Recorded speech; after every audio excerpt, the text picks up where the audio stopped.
में शास्त्री विश्राद है।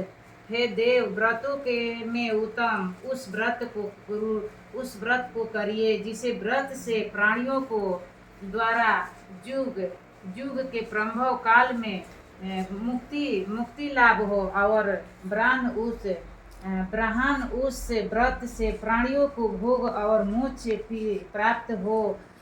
नारद ने कहा, नेत्र युद्ध के अंत तथा द्वार पर युग के प्रभाव काल में नीच कर्म को करने वाला पापी कंस नाम का दैत्य उत्पन्न हुआ। उस कंस की महानिष्ठ सुंदरी बैठ के हाथ जोड़ के सुनो सा बहिन देवकी नवाली थी। उस देवकी से उत्पन्न 8वां पुत्र की दानव कंस को भरेगा। इंद्र ने कहा, हे नारद, उस दैत्य की सवितार कथा कहिए। क्या देवकी का पुत्र 8वां अपने मामा कंस का हवन वध करेंगे अतिथि मारेंगे? नारद ने कहा, किसी समय की बात है कि दुरात्मा पापी कैसे ने देवाज्ञ ज्योतिषी ने पूछा, हे त्रिते, किस प्रकार मेरी मृत्यु होगी? ज्योतिषी ने कहा, हे दानवासिध दानवेंद्र, वसुदेव की पत्नी देवकी, जो कि बोलने में बड़ी ही चतुर था तथा आपकी बहिन है, उसका 8वां पुत्र जो कि शत्रुओं को परास्त करेगा और कृष्ण नाम से विख्यात होगा, वहीं जुर्धोय के समय तुम्हारा हवन करेगा।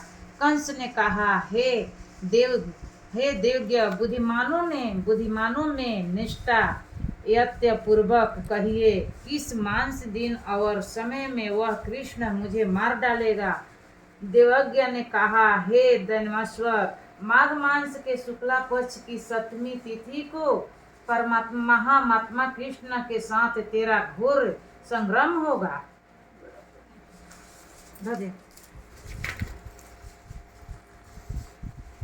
फिर दे पंचौरा और पंचौरा बचे।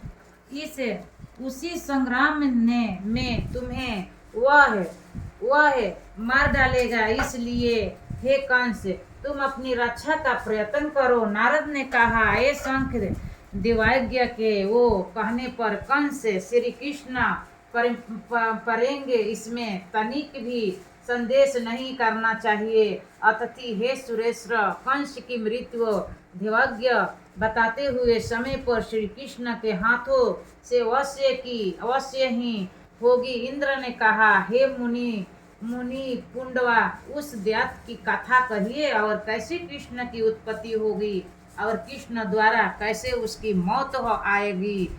किस प्रकार का बार बार उसके साथ युद्ध होगा।